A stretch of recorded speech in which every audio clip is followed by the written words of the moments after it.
नमस्कार साथियों, कैसे हैं आप सभी। आई होप सभी अच्छे होंगे। मैं आपका अपना जीएस गुरु अक्षय श्रीवास्तव एक बार फिर से आपके अपने YouTube channel the success zone पर आपकी पॉलिटी के साथ हाजिर हूं। जैसा कि आप सभी देख रहे हैं कि हम लोगों की एक पॉलिटी की सीरीज चल रही है और पॉलिटी की जो सीरीज है वो कंटिन्यू आपकी रेगुलर चल रही है जेल प्रहरी के लिए स्पेशल। तो जेल प्रहरी के लिए जो स्पेशली आपकी चल रही है तो उसके लिए मैं आपकी कंटिन्यू इस सीरीज को कर रहा हूं। और अभी तक हम लोग आपको क्या पढ़ रहे थे बेटा, कॉन्स्टिट्यूशन यानी कि डेवलपमेंट ऑफ इंडियन कॉन्स्टिट्यूशन पढ़ रहे थे और आज उसका क्या है, लास्ट पार्ट है। इसके बाद हम लोग कहां पे आएंगे, अपने पार्ट पे आएंगे, यानी कि पार्ट 1, पार्ट 2, पार्ट 3 यहां से चलेंगे इस बार लेक्चर के बाद। यानी कि यहां से हम लोग स्टार्ट करने जा रहे हैं। हाँ, इससे पहले हमको क्या करना पड़ेगा, इससे पहले हम लोगों को करना है कुछ काम, यानी कि हमको पढ़ना है जूनागढ़ की कहानी पढ़ना है, हैदराबाद की कहानी पढ़नी है और इसके बाद जम्मू एंड कश्मीर की कहानी पढ़नी है। इसके बाद हम पार्ट 2 पे आएंगे।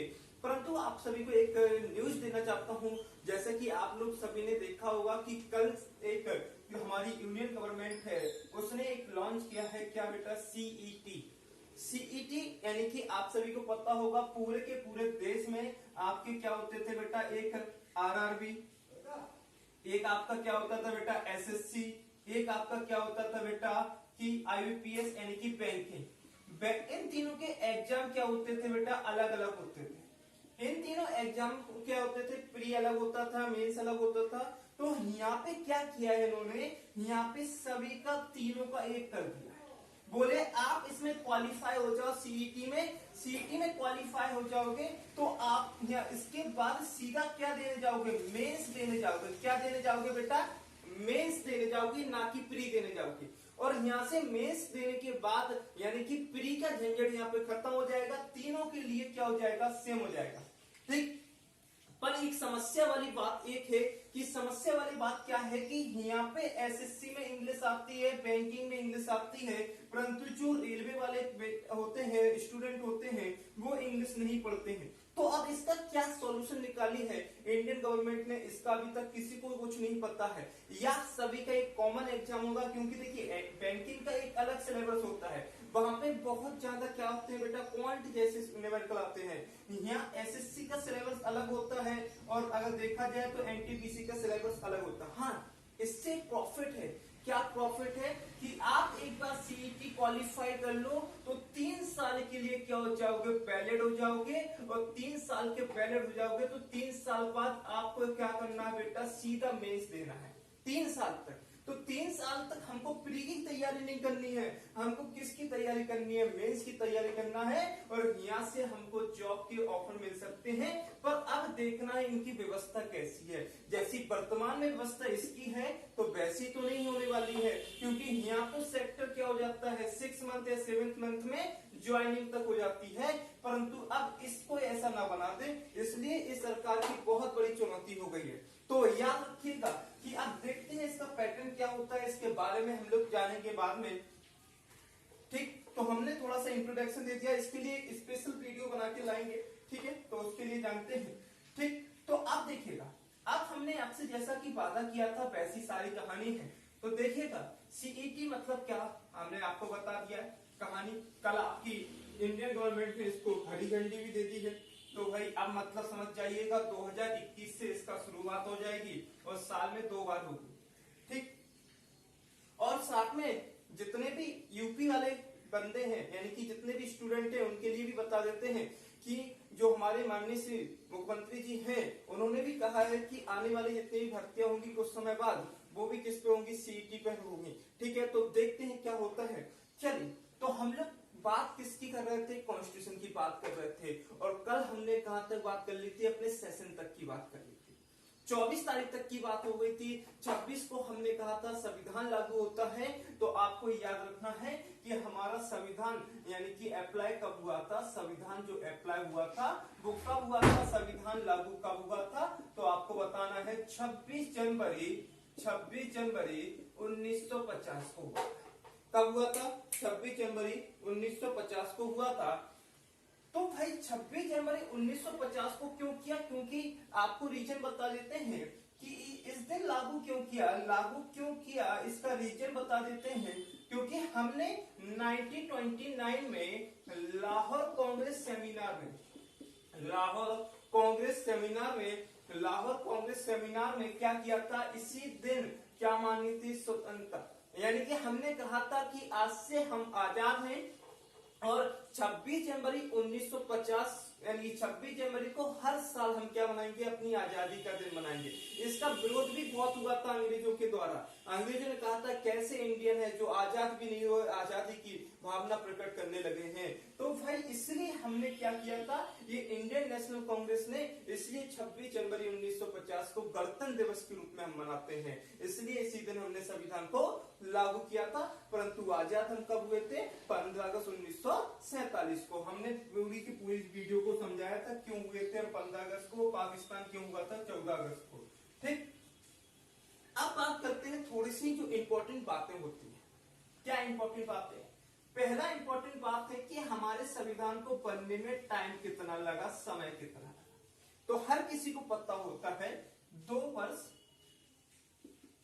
वर्ष 11 माह 18 दिन और 11 माह 18 दिन और 5 घंटे, इसको याद रखिएगा। 2 वर्ष 11 माह 18 दिन ठीक है, और 5 घंटे। एक बात को अच्छे से याद रखिएगा, 2 वर्ष 11 माह 18 दिन 5 घंटे, जिसमें समय लगा था। इसके अलावा खर्च कितना हुआ था, तो भाई खर्च की बात करते हैं, संविधान को बनाने में अप्रोक्स 64 लाख, कितने लाख रुपए खर्च आए थे, 64 लाख, यानी कि 64 लाख रुपए का खर्च हुआ था। इसके अलावा ठीक है, हम कितने देशों की यात्रा की थी, तो आपको याद रखना है कि हमने कितने देशों की यात्रा मतलब संविधान देखा, तो 60 देशों का संविधान हमने क्या किया था, स्टडी किया था। 60 देश का जो हमने इंडियन क्या किया था, संविधान क्या किया था, स्टडी किया था, कॉन्स्टिट्यूशन। उस 7 देशों में से हमने कितने में से कुछ लिया है, कुछ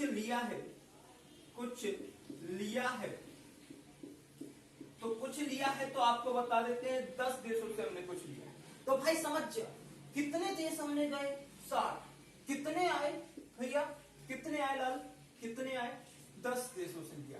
कितने की स्टडी की, 60। संविधान ऐसे नहीं बन गया जैसे आप सोचते हो भाई बना दिए। संविधान को बनाने में कितना दिमाग लगाए होंगे और उन्होंने कितने भविष्य की सोची होगी, तब जाके ये सब बना है।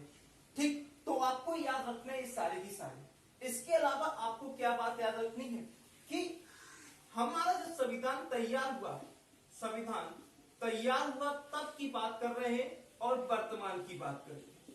ठीक है, संविधान तैयार हुआ तब की बात कर रहे हैं और वर्तमान की बात कर रहे हैं। अगर आपसे पूछा जाएगा कि संविधान तैयार हुआ था तब कितने आर्टिकल थे, तो आपको बताना है 395 आर्टिकल थे। कितने आर्टिकल थे, 395 आर्टिकल थे बेटा। इसके बाद क्या बताना है, इसके बाद बताना है आपको क्या, आपको याद रखना अनुसूचियां कितनी थी। तो अनुसूची कितनी थी, तो अनुसूची जो मतलब होता है शेड्यूल कितने थे, तो आपको बताना है शेड्यूल कितने थे, तो आपको याद रखना है कितने थे, 8। इसके अलावा पूछा जाएगा कि इसके भाग कितने थे, तो पार्ट कितने थे, 22। कितने पार्ट थे बेटा इसके, 22। अब देखिए वर्तमान की बात है, अगर पूछा जाए आर्टिकल कितने, तो भाई आर्टिकल कितने, इतने आर्टिकल 484 या 448। ठीक है, जो भी ऑप्शन में मिल जाए वो आंसर लगा देना। ठीक है, दोनों ऑप्शन में नहीं मिलेंगे। अनुसूचियां कितनी, 12, पार्ट कितने, 25। ठीक है, अब हम आपको बता देते हैं, अगर रियलिटी में देखा जाए तो हमारे यहाँ जो अभी तक आर्टिकल हैं वो 395 ही हैं, परंतु उनके पार्ट को हम गिनते हैं 1 2 3 4 5 6 7। यानी कि जैसे कि मैं आपको पढ़ाऊंगा 90A, 90B, 90C, 90D, 90E, इन सभी को गिनने के बाद लगभग इतने आर्टिकल्स होते हैं, इसलिए इनको कहा जाता है बेटा 484 आर्टिकल्स। ठीक है, नहीं तो अगर रियल में देखा जाए तो कितने आर्टिकल्स आर्टिकल्स हुए 395 आर्टिकल्स।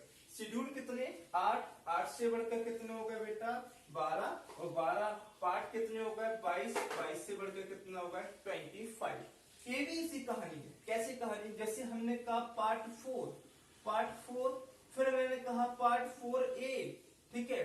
इसी प्रकार से 9 फिर 9A ठीक है। तो आपको याद रखना है ये सारे के इन सभी को गिनने के बाद 25 होते हैं। नहीं तो रियलिटी में अभी भी कितने होते हैं तो आपको याद रखना है कितने होते हैं बेटा अभी भी याद रखना है 22 ही होते हैं। तो इन सभी में किसी भी प्रकार की कोई समस्या नहीं होगी आई होप। तो प्लीज इसका स्क्रीनशॉट जल्दी ले लें और फिर हम लोग आगे बढ़ते हैं।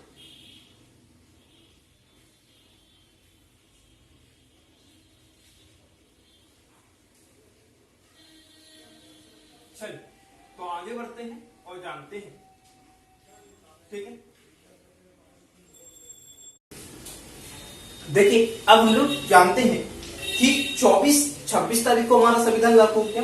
तो 24 तारीख को क्या क्या और हुआ 24 जनवरी 1950 को जो हमारी कॉन्स्टिट्यूशनल असेंबली थी उसको समाप्त कर दिया गया और समाप्त करने के बाद हमारे यहाँ फर्स्ट प्रेसिडेंट ऑफ इंडिया यानी कि अगर देखा जाए तो भारत का प्रथम राष्ट्रपति किसको चुना गया तो प्रथम राष्ट्रपति यानी कि फर्स्ट प्रेसिडेंट ऑफ इंडिया किसको चुना गया डॉक्टर राजेंद्र प्रसाद को। किसको चुना गया लाल डॉक्टर राजेंद्र प्रसाद को चुना गया और डॉक्टर राजेंद्र प्रसाद को चुना गया। साथ ही एक और काम हुआ इसी में एक काम क्या हुआ कि पार्लियामेंट से संबंधित काम हुआ। पार्लियामेंट से संबंधित क्या काम हुआ मेरे लाल पार्लियामेंट से संबंधित यानी कि संसद से संबंधित क्या काम हुआ कि पार्लियामेंट के प्रथम अध्यक्ष यानी कि लोकसभा के प्रथम अध्यक्ष का चयन हो गया और इनका नाम क्या था आप लोग सब जानते होंगे गणेश वासुदेव ठीक है। इतना ही लिख लेना बहुत है। फर्स्ट स्पीकर ऑफ लोकसभा याद रखिएगा गणेश वासुदेव। आपसे अगर क्वेश्चन पूछा जाए तो पूछा क्या जाएगा कि लोकसभा के प्रथम अध्यक्ष कौन थे तो गणेश वासुदेव थे और अगर पूछा जाए भारत के प्रथम राष्ट्रपति कौन थे डॉक्टर राजेंद्र प्रसाद। अब हम बात करते हैं थोड़ी सी जो आप लोग के लिए बहुत इंपॉर्टेंट भी है और हमारे देश के बहुत ज्यादा इंपॉर्टेंट है उन सारी चीजों को वो क्या है उसके बारे में जानते हैं। देखिए उसके बारे में जानने से आपको बता देते हैं कि वो है क्या। आपको राष्ट्रीय ध्वज यानी कि national flag national anthem national song या हमारी नेशनल रिवर ये कौन कौन सी है कब हुई ये आपको सारी चीजें आप देखिएगा। नेशनल फ्लैग की बात करते हैं किसकी बात करते हैं नेशनल फ्लैग की बात करते हैं। तो नेशनल फ्लैग की बात करेंगे तो आपको याद रखना है स्क्रीन पे आपको सारी चीजें दिखाई दे रही होंगी ठीक है। स्क्रीन पे आपको दिखाई दे रहा होगा नेशनल फ्लैग के बारे में भी ठीक है। उसकी टेंशन मत लीजिएगा स्क्रीन पे आपको दिखाई दे रहा है ठीक। नेशनल फ्लैग की बात कर रहे हैं राष्ट्रीय ध्वज की बात कर रहे हैं। इसको पेपर में पूछा जाएगा कब भारत ने इसको अपनाया। भारत ने कब अपनाया तो आपको याद रखना है 22 जुलाई 1947 को अपनाया। कब अपनाया बेटा 22 जुलाई 1947 को इसको अपनाया और इसमें आपको याद रखना है इसमें रेशियो कितना था। अगर आपसे पेपर में पूछा जाए रेशियो कितना था तो आप सभी को पता होगा 3:2 रेशियो होता है। कितना 3:2 रेशियो होता है। और अपने फ्लैग को क्या बोला जाता है यहाँ पे आपको स्क्रीन में सब दिखाई दे रहा होगा। अपने फ्लैग को क्या बोला जाता है हम लोग अपने फ्लैग को बोलते हैं तिरंगा। तिरंगा क्यों बोलता है क्योंकि इनके 3 रंगों से मिलकर बना होता है। 3 रंग कौन कौन से होते हैं पहला रंग होता है केसरिया। कौन सा होता है बेटा केसरिया। केसरिया किसको रिप्रेजेंट करता है केसरिया प्रेजेंट करता है साहस का। यानी कि आपको याद रखना है कि साहस का प्रदर्शन कौन करता है केसरिया करता है। आपसे कभी क्वेश्चन पूछ लिया जाए कि भारतीय ध्वज में जो केसरिया रंग होता है वो किसको प्रदर्शित करता है तो आपको बताना पड़ेगा साहस को प्रदर्शित करता है। इसके अलावा दूसरा होता है श्वेत यानी कि व्हाइट ठीक है। श्वेत किसको प्रदर्शित करता है तो शक्ति या सच्चाई, शक्ति को प्रदर्शित करता है या सच्चाई को? आपसे क्वेश्चन है, सारे क्वेश्चन पूछे जा सकते हैं। सच्चाई को भी प्रदर्शित कर सकता है, ठीक है।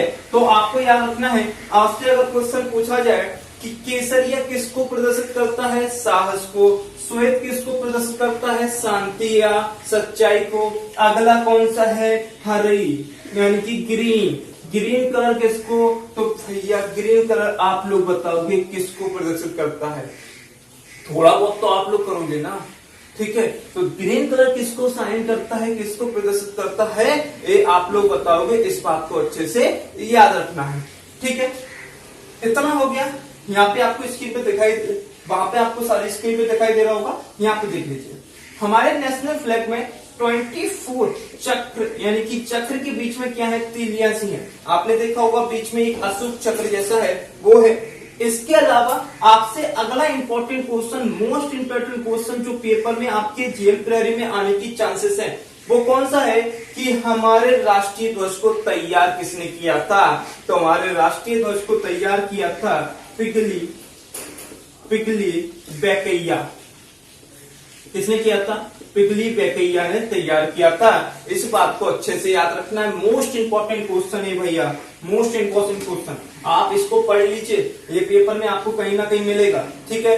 तो इस बात को अच्छे से याद रखिएगा। तैयार करने वाले का नाम जरूर याद रखिएगा। बकाया आप लोग जानते ही हैं, ठीक है। तो जल्दी से इसका स्क्रीनशॉट लीजिए, फिर हम आगे चलते हैं, ठीक। चलिए, तो अब हमने नेशनल फ्लैग के बारे में बता दिया है। अब हमारा जो अगला आएगा वो राष्ट्रीय ध्वज होगा। अगला कौन सा आएगा? राष्ट्रीय ध्वज होगा, ठीक है। तो राष्ट्रीय ध्वज हो गया, हमारा नेशनल फ्लैग हो गया। अगला आएगा राष्ट्रीय गान। राष्ट्रीय गान के बारे में, ठीक है, बात करेंगे। तो राष्ट्रीय गान को सबसे पहला क्वेश्चन पूछा जाता है कि राष्ट्रीय गान को कब अपनाया गया? तो राष्ट्रीय गान को कब अपनाया गया? आप लोग को बताना है मेरे लाल कि राष्ट्रीय गान को जो अपनाया गया है वो 24 जनवरी 1950 यानी कि 24 जनवरी 1950 को क्या राष्ट्रीय गान अपनाया गया है, ठीक है। अब आपको याद रखना है राष्ट्रीय गान गाने का टाइम कितना होता है? 52 सेकेंड होता है। देखिए, यहाँ से क्वेश्चन बनने के क्या क्या रीजन होते हैं, क्वेश्चन बनने के क्या क्या चांसेस होते हैं, वो देखिएगा। क्या क्या चांसेस होते हैं? चांसेस पहला होगा कि राष्ट्रीय गान सबसे पहले कब गाया गया। दूसरा होगा इसके राइटर कौन है। तीसरा क्या होगा? आपके तीसरा होगा कि भैया, तीसरा क्या होगा? राष्ट्रीय गान हो गया। तीसरा होगा आपका क्या कि एक कौन सी बुक से लिया गया है। तो आपको ये स्क्रीन पर सारी चीजें दिख रही हैं कि इसको सबसे पहले 27 दिसंबर 1911 में कोलकाता अधिवेशन में गाया गया था। और आपको याद रखना है एक बुक थी गीतांजलि बुक से इसको क्या लिखा गया था। इस बात को अच्छे से याद रखिएगा। नेशनल सॉन्ग यानी कि नेशनल एंथम, ठीक है, राष्ट्रीय गान की बात हो रही थी। अब नेशनल सॉन्ग की बात करते हैं। नेशनल सॉन्ग की बात करते हैं तो नेशनल सॉन्ग भी कब अपनाया गया? तो 24 जनवरी 1950 सेम डेट। नेशनल सॉन्ग भी आपको स्क्रीन पे सब दिख रहा होगा, ठीक है, स्क्रीन पे सब दिख रहा होगा। 24 जनवरी 1950 को ही अपनाया गया है। इसके अलावा इसको किसने लिखा? तो आप लोग सबसे अच्छे जानते हैं, बहुत अच्छे से जानते हैं। आप चटर्जी को बहुत अच्छे से जानते होंगे। तो इसको लिखा किसने है? चटर्जी ने लिखा है, ठीक है। तो चटर्जी ने किसमें लिखा है? एक इनकी, ठीक है, उपन्यास है। उपन्यास का नाम है आनंद मठ। क्या नाम है? आनंद मठ। उपन्यास का नाम क्या है? आनंद मठ। आनंद मठ में इन्होंने लिखा है इसको। और इसको पहली बार कब गाया गया? इसको पहली बार कब गाया गया? 1896 में इसको क्या किया गया था? पहली बार गाया गया था। तो ये सारी की सारी चीजें आपको याद रखना है। बकाया आपको इसके बाद नेशनल रिवर हमारी कौन है? गंगा है, ठीक है। गंगा को कब बनाया गया नेशनल रिवर? तो 2008 में बनाया गया, ठीक है। तो हाँ, एक इंपॉर्टेंट, ठीक है, ये सारी चीजें आपको याद रखना है। बकाया आपको कोई समस्या नहीं होगी, ठीक है, जितना भी मैंने पढ़ाया है, ठीक है। तो आई होप इसमें कोई समस्या नहीं होगी आप लोगों को। अगर किसी को समस्या है तो जल्दी से जल्दी कमेंट करें, जल्दी करें कमेंट, मैं उसका रिप्लाई दे दूंगा आपको भी। चलिए, तो किसी को समस्या नहीं है, ठीक है। एक इंपॉर्टेंट जो बातें हैं, संविधान सभा में